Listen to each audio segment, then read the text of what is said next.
Last episode में हम देखते हैं लंबी लड़ाई के बाद वीर आखिरकार डिजिटल नाइट को हरा देता है। सिस्टम पैनल ओपन होता है। शिकार सफल हुआ। Super God alien digital night को मार दिया गया है। इसका मांस खाया नहीं जा सकता। इसका जीनो एसेंस कलेक्ट करे। वीर ने डिजिटल नाइट की लाश से उसका जीनो एसेंस निकाल कर कहता है ये सचमुच में शक्तिशाली एलियन था। की नज़र पास खड़े डिजिटल नाइट ट्री पर जाती है जो पूरी तरह से सूखा चुका था। वीर धीरे से बोलता है अच्छा हुआ ये फल सभी मैच्योर नहीं हुए हैं वरना हम बच नहीं पाते। सीन चेंज होता है। हम अंडरग्राउंड सेंटर का सीन देखते हैं। वीर डिजिटल नाइट के जीनो एसेंस को हाथ में एब्सॉर्ब करते हुए कहता है मुझे इस लड़ाई से क्या क्या हासिल हुआ है। अचानक वीर की सिस्टम पैनल पर एक नोटिफिकेशन आता है। वीर उस नोटिफिकेशन को देखकर हैरान हो जाता है। को सुपर डिवाइन डिजिटल नाइट की डेविल सोल प्राप्त हुई है।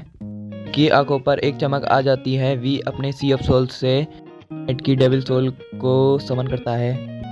पर डिवाइन डेविल सोल आती है और वीर उस डेविल सोल वीर के सामने विद्रोह करती है। वीर कहता है ये बहुत शक्तिशाली डिवाइन डेविल सोल है।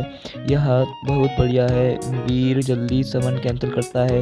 वीर कहता है सुपर डेविल सोल को कंट्रोल और फाइट के लिए तैयार करने में बहुत समय लगेगा। हम आगे देखते हैं वीर का अंडरग्राउंड शेल्टर टेलीपोर्ट करता है थॉर्न फॉरेस्ट के एक किनारे पर। वीर विंड वुल्फ और ब्लड स्नेक के साथ चलते हुए कहता है भगवान हमारी रक्षा करे। वीर आगे चलते हुए कहता है एक नए स्थान पर जा सके। वीर जंगल में एक पास के पेड़ के ऊपर एक प्राइमरी एलियन दिखता है। वे बंदर प्राइमरी एलियन होता है जो पेड़ पर फल खा रहा था। वीर कहता है इन ऑर्डिनरी और प्राइमरी एलियन का लगातार शिकार करते करते मैं थक चुका हूँ क्योंकि मेरे ऑर्डिनरी और प्राइमरी जीन पहले ही फुल हो चुके हैं। वीर जंगल से बाहर निकलकर कहता है यह सचमुच में एक नई जगह पर मैं पहुंच गया हूँ। अब तो मुझे जंगल का किनारा भी नजर नहीं आ रहा है। वीर मन ही मन कहता है यहाँ पर कुछ कमजोर लेवल के एलियन ही है। ऐसा लगता है कि ये कोई अच्छी जगह नहीं है। वीर एक जगह पर खड़ा होकर सर पर हाथ रखकर आगे देखता हुआ कहता है वहाँ क्या है। यह एक सचमुच में एक ह्यूमन शेल्टर है। वीर एक्साइटेड होकर ह्यूमन शेल्टर की तरफ तेजी से भागता हुआ जाता है। फिर उस एक नए शेल्टर के पास खड़ा होकर कहता है रास्ते में भी जीव नहीं दिखे। ऐसा हो सकता है कि यह शेल्टर में रहने वाले सभी मनुष्य इस शेल्टर के अंदर है और बाहर क्यों नहीं आ रहे हैं। यह तो कुछ गड़बड़ है। देखता है कुछ सिपाही ह्यूमन शेल्टर पे गार्ड कर रहे हैं और उनमें से ऊपर से एक इंसान की आवाज़ आती है तुम अभी भी बाहर क्या कर रहे हो, जल्दी शेल्टर के अंदर आ जाओ। वीर उस आदमी के तरफ मुड़कर देखता है। वीर मन ही मन कहता है यह एक साधारण सा इंसान है लेकिन यह इतना डरा हुआ क्यों है। वीर शेल्टर के गेट पर जाता है और कहता है यहाँ की सिचुएशन बहुत ज़्यादा गंभीर हो रखी है। वीर शेल्टर के अंदर जाता हुआ कहता है मन ही मन कि यहाँ इस शेल्टर में इतनी उदासी क्यों है, यहाँ क्या हुआ है। वीर एक हरे बालों के इंसान की तरफ मुड़कर उससे पूछता है यहाँ क्या हुआ है। हरे बाल वाला इंसान पहले वीर को सिर से पाँव तक ऊपर से नीचे देखता है फिर कहता है क्या तुम यहाँ पर नए हो। वीर हल्का सा सिर हिलाकर कहता है हाँ अभी आया हूँ। आदमी एक भारी सांस छोड़कर बोलता है तो तुम्हारी किस्मत बहुत ख़राब है, शायद यह ह्यूमन शेल्टर अब नहीं बच पाएगा। वीर चौंक कर पूछता है क्यों क्या हुआ।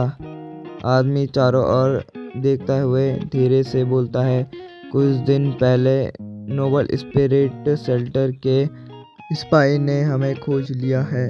बस कुछ दिनों में उनकी पूरी सेना यहाँ तक पहुँच जाएगी। वीर आंखें चौड़ी करते हुए पूछता है, और तुम्हें यहाँ कैसे पता लगा? वह और भी धीमी आवाज़ में जवाब देता है, हमारे एक साथी ने जो नोबल स्पिरिट शेल्टर में रहता है उसने बताया। अपनी जान दांव पर लगाकर हमें यह इन्फॉर्मेशन दी। हम बहुत कम लोग हैं, 20 से 30 लोग ही हैं, लेकिन इनमें से कोई स्ट्रांग नहीं है। सच में एक स्पिरिट शेल्टर के साथ लड़ाई करना बहुत कठिन है। ह्यूमन शेल्टर की घंटी बजती है और हॉल में सब लोग इकट्ठा हो जाते हैं। वीर भी उनके साथ चलने लगता है। घंटी के पास होंगलू खड़ा था, अनुभवी आदमी जिसके आंखों में थकान के साथ जिम्मेदारी साफ दिखाई देती है। होंगलू ने सभी लोगों को देखा और भारी आवाज में कहा, जो भी मेरी बात से सहमत है अपना हाथ उठाए। भीड़ में हलचल फैल गई। एक पीले बालों वाली लड़की कहती है, सैकड़ों मील तक सिर्फ यही एक ह्यूमन शेल्टर है, हम और कहाँ जाए? फिर एक नीले बालों वाला लड़का हाथ उठाकर कहता है, हम लोग निकल जाते हैं इस ह्यूमन शेल्टर से। हम लोग इस ह्यूमन शेल्टर पर रुककर भी अब क्या करें, और बाहर निकलकर शायद थोड़ा मौका मिल जाए। नोबल स्पिरिट के गुलाम बनने से तो बेहतर यह ही है। बाकी लोग सहमत होते हैं उस लड़के की बात से। लो बालों वाला लड़का हाथ खड़ा कर कर बोलता है, यह बात सच है कि एक मौका तो मिलेगा यहाँ से भागने के लिए। होंगलू मजबूर होकर बोलता है, ठीक है, फैसला हो गया, सब लोग अपना सामान बांध लो, कल हम सुबह निकलेंगे। तभी अचानक वे सबके बीच से एक तेज आवाज निकलती है, रुको रुको एक सेकंड। सबकी नज़र वीर की तरफ जाती है। वीर आगे बढ़ता है, आत्मविश्वास के साथ कहता है, मैं करूँगा इस ह्यूमन शेल्टर की रक्षा। वीर की बात सुनकर सारे लोग हैरान हो जाते हैं और ह्यूमन शेल्टर में शांति का माहौल बन जाता है। होंगलू वीर की तरफ देखकर कहता है, क्या तुम करोगे इस ह्यूमन शेल्टर की रक्षा? गाइस, आपको कैसा लगा ये एपिसोड? लाइक करें, शेयर करें, सब्सक्राइब करें। मैं इसमें 100 लाइक का एम कर रहा हूँ, ये प्लीज़ करा देना। और जो वीडियो देख रहा है प्लीज़ चैनल सब्सक्राइब करो यार, क्यों नहीं करते तुम सब्सक्राइब? जितने चाहे उतने कमेंट करो, मैं सबके कमेंट का रिप्लाई दूंगा। बनने में बहुत लेट हो गया तो गाइस इसके लिए मुझे सॉरी।